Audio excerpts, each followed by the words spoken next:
dengan kamu berdua ni? Ni saya nak baca buku. Haji ni pergi ambil pula. Dia dah baca lama Kak Nadia, sepatutnya saya lah pula. Kamu berdua ni, baru minggu lepas kita belajar tentang sikap beradab sopan. Hari ni kamu nak bergaduh pula? Bukan bergaduh Kak, berebut je. Lebih kuranglah tu.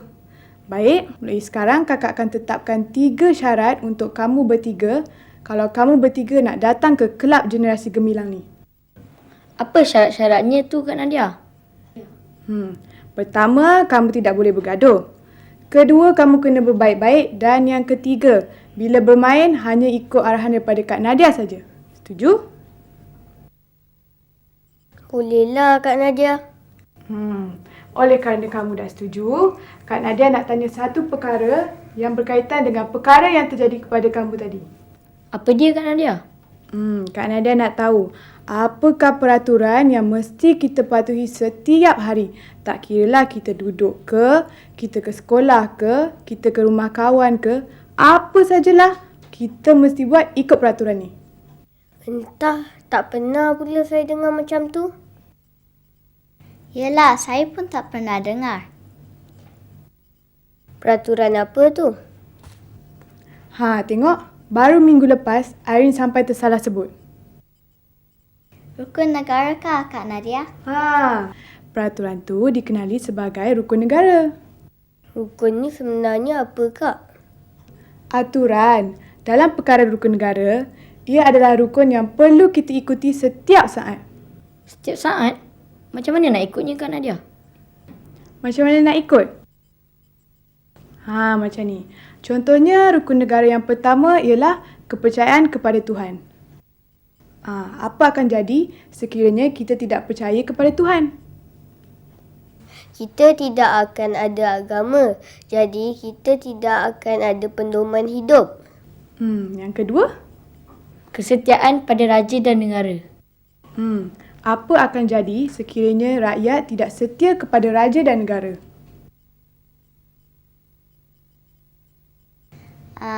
Apa ya? Ekonomi negara tidak akan berkembang. Kita akan jadi rakyat yang mundur. Kita juga tidak akan dapat menikmati kemakmuran seperti yang kita dapat hari ini. Dan akhirnya kita mungkin akan dijajah semula. Rukun negara yang ketiga? Keluhuran perlembagaan. Yang ini saya tak berapa nak faham. Keluhuran perlembagaan tu artinya mempunyai sikap patuh terhadap perlembagaan Malaysia. Perlembagaan tu ialah satu dokumen asas undang-undang yang diwujudkan untuk mengendalikan pentadbiran kerajaan yang memerintah negara dengan adil dan saksama. Antara perkara yang menyentuh soal perlembagaan termasuklah kewarganegaraan, undang-undang persekutuan dan kehakiman. Rukun negara yang keempat pula, kedaulatan undang-undang. Maksudnya? Patuh terhadap undang-undang yang telah digubal oleh kerajaan. Contohnya, rakyat Malaysia akan dihukum sekiranya melakukan kesalahan seperti mencuri, merompak, mengedar dadah dan lain-lain lagi. Jadi, sebagai rakyat yang bertanggungjawab, kita hendaklah mematuhi setiap undang-undang yang ada supaya tidak dihukum. Kelima ialah kesopanan dan kesusilaan. Maksudnya, Kak Nadia? Maksudnya, kita mestilah sentiasa beradab sopan. Tak kiralah kita di mana je. Sama ada di sekolah, di rumah, di padang permainan ataupun di kedai, kita mestilah mengamalkan budi bahasa dan adab sopan yang baik. Sekarang kamu nampak tak betapa pentingnya untuk kita sentiasa mengingati rukun negara dan mengamalkan setiap rukun yang ada. Ini supaya kita menjadi rakyat yang baik dan bertanggungjawab. Baiklah, untuk hari ini Kak Nadia nak tunjukkan kepada kamu semua satu rencana mengenai rukun negara yang Kak Nadia buat sempena bulan kemerdekaan yang lalu. Kita saksikan dulu.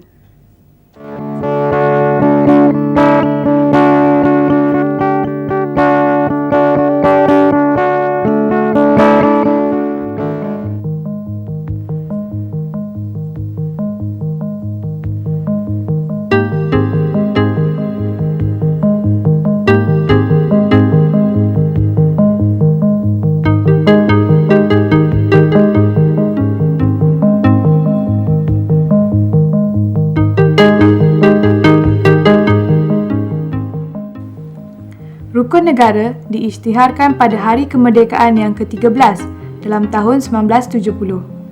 Ianya dirangka selepas negara dikejutkan dengan rusuhan kaum 13 Mei 1969 dan diharap akan menjadi ikatan untuk menyatu padukan masyarakat Malaysia yang ketika itu begitu tebal dengan semangat dan prasangka perkauman. Ianya juga dijadikan sebagai garis panduan ke arah pembentukan sebuah negara dan bangsa Malaysia tanpa mengira keturunan dan kepercayaan. Rukun negara terbahagi kepada dua bahagian. Bahagian pertama memberikan definisi masyarakat Malaysia yang mahu dibentuk melalui ikrar yang berikut.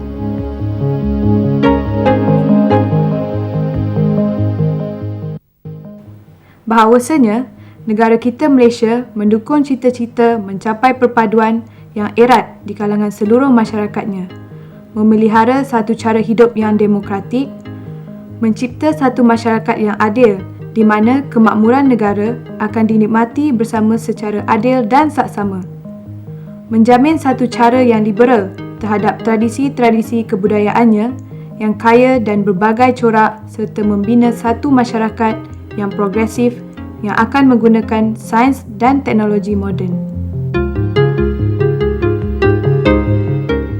Bahagian kedua menggariskan 5 prinsip, iaitu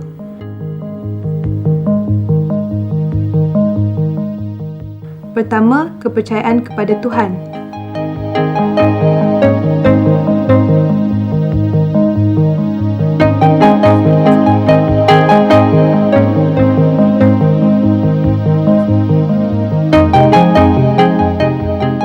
Kedua, kesetiaan kepada raja dan negara.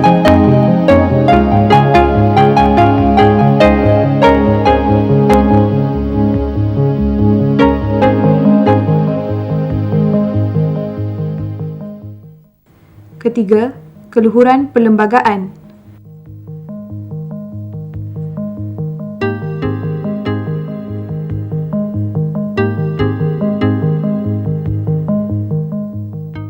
Keempat, kedaulatan undang-undang.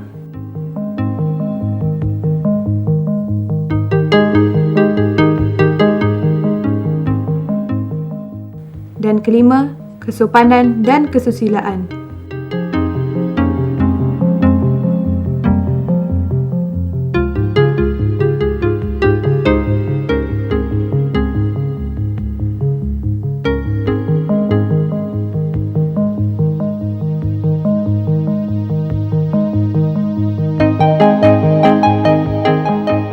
Prinsip-prinsip ini merangkumkan semua nilai murni yang akan menjadi garis panduan kepada pembentukan masyarakat Malaysia yang tidak lagi dibayangi dendam, rasa iri hati atau syak wasangka.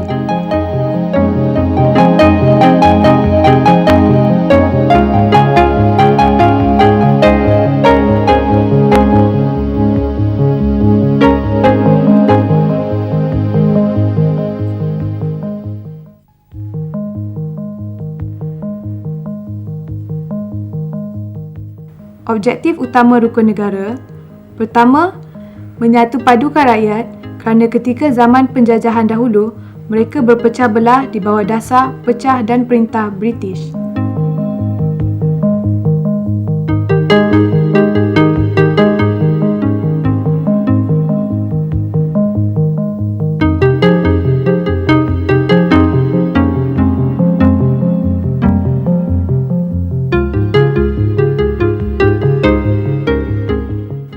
Kedua, sebagai panduan hidup.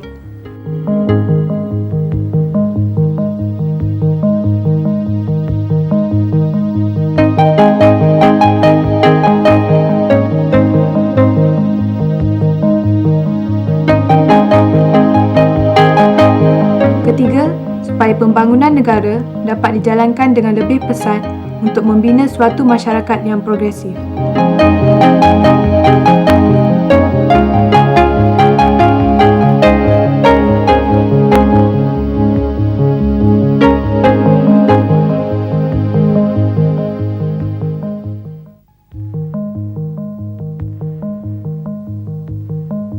Jelasnya, rukun negara merupakan salah satu aturan hidup dalam membentuk masyarakat Malaysia menjadi masyarakat yang adil dan bertanggungjawab.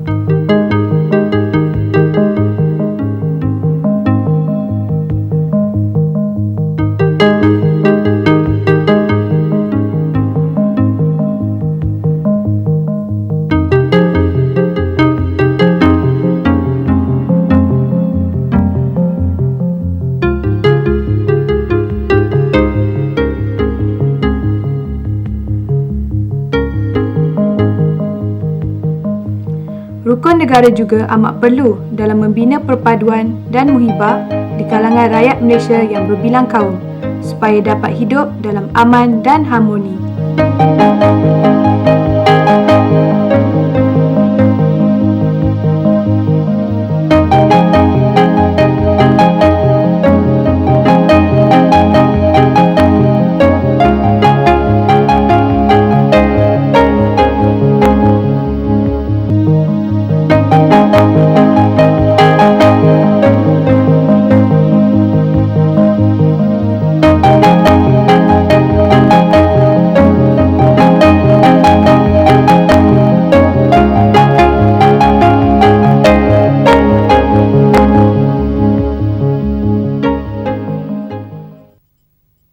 Macam mana dengan rencana tadi?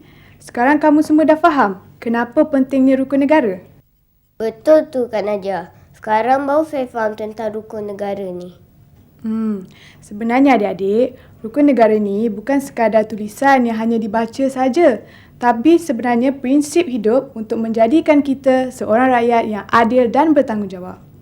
Yelah Kak Nadia, Arin rasa kita sepatutnya sentiasa ingat kepada rukun negara supaya kita tahu yang kita ini adalah rakyat Malaysia.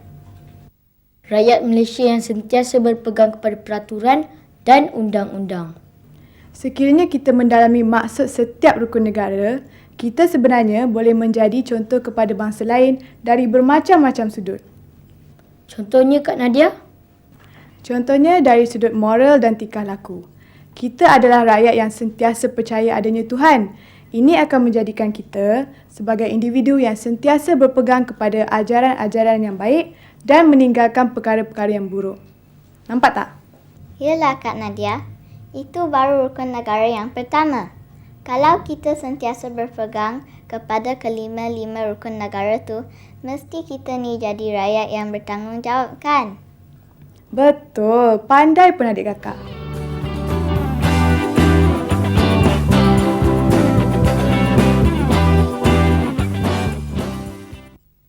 Baiklah adik-adik, hari ini kita akan berkenalan dengan seorang guru civic yang mengajar pendidikan civic dan kewarganegaraan. Beliau ialah Puan Kala Devi, anak perempuan Arumugam.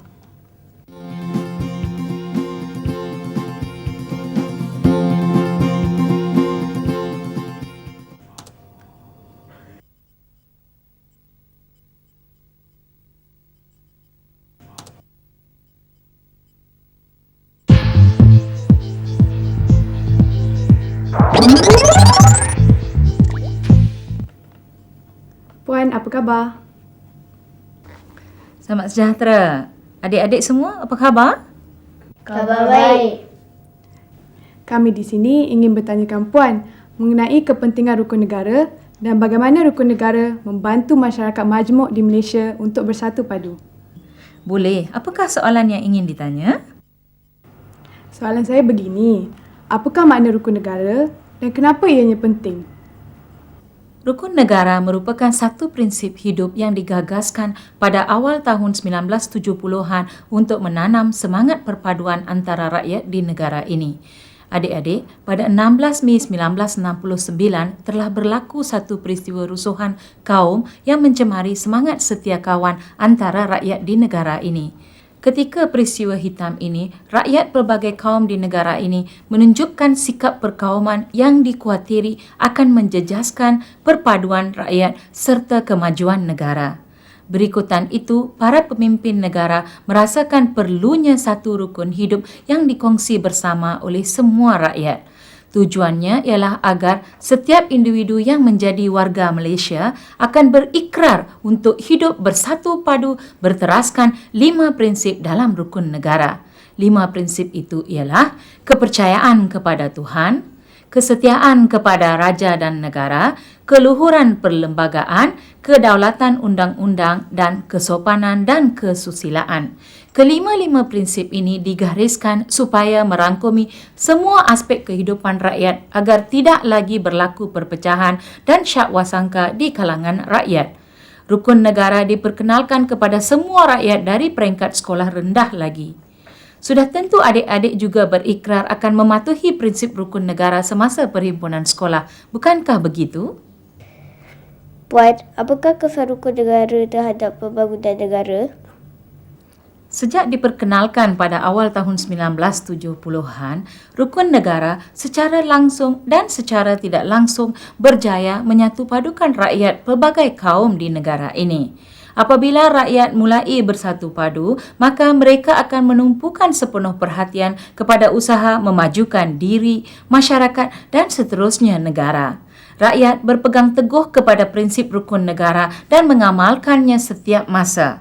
Sebagai contoh, prinsip pertama iaitu kepercayaan kepada Tuhan. Semua agama menuntut penganutnya supaya saling menghormati dan menyayangi serta tidak menganiayai dan merampas hak orang lain. Melalui prinsip ini, rakyat menghormati dan melindungi hak semua orang serta bersikap adil. Ini dapat menjamin kemajuan dan pembangunan yang seimbang dan seterusnya telah menyumbang ke dalam pembangunan negara. Puan, bagaimanakah rasa hormat terhadap negara itu dapat dibentuk? Adik-adik, apakah perasaan adik-adik dilahirkan di negara ini? Sudah tentu adik-adik gembira dan bangga, bukan? Setiap rakyat yang dilahirkan di negara bertua ini perlu bersyukur kerana kita dapat hidup dalam keadaan aman, damai dan bahagia tanpa peperangan dan pergaduhan.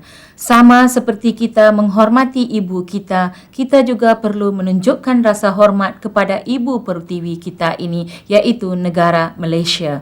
Kata pepatah ada menyebut, tak kenal maka tak cinta. Kita perlu mempunyai perasaan sayang dan bangga yang ikhlas terhadap negara dengan meletakkan kepentingan negara melebihi kepentingan diri. Hormati semua lambang kebesaran negara seperti lagu negaraku, jalur gemilang dan juga jata-jata negara. Kita perlu menyanyikan lagu negaraku dengan penuh semangat dan bermakna. Ketahuilah tentang keistimewaan dan keunikan negara ini. Sebarkanlah cerita dan berita yang baik tentang negara kita kepada semua orang termasuk pelancong asing sama ada kita berada di negara sendiri atau ketika kita berada di luar negara. Jagalah kebersihan negara supaya negara ini disegani oleh orang lain.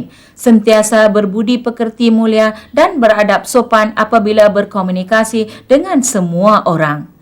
Adik-adik, sebenarnya terdapat banyak lagi cara yang boleh kita gunakan untuk menunjukkan rasa hormat kepada negara kita. Sebagaimana kita mengasihi, menyayangi dan menghormati anggota keluarga dan juga orang-orang di rumah kita, begitulah juga kita harus menghormati semua perkara yang berkenaan dengan negara kita. Jika kita menanam rasa cinta yang mendalam terhadap negara, kita dapat melaksanakan cara-cara yang baik untuk menunjukkan rasa hormat kepada negara kita. Puan, bagaimanakah rukun negara itu mampu dilaksanakan? Adik-adik, seperti yang saya katakan sebentar tadi, rukun negara telah pun dilaksanakan sejak lebih 30 tahun di negara kita. Saya masih lagi ingat ketika itu saya berada di sekolah rendah dan kami diwajibkan untuk menghafal dan juga menghayati 5 prinsip di dalam rukun negara. Setakat ini, objektif rukun negara telah pun berjaya dicapai. Buktinya ialah kemajuan pembangunan yang begitu membanggakan dan suasana harmoni yang terdapat di kalangan rakyat pelbagai kaum di negara ini. Cita-cita murni rukun negara perlu diteruskan oleh adik-adik sebagai generasi pewaris akan datang. Janganlah abaikan prinsip-prinsip yang terdapat di dalam rukun negara. Patuhilah segala prinsip yang ada supaya keharmonian hidup rakyat dapat diteruskan. Ingat, bersatu kita teguh, bercerai kita roboh.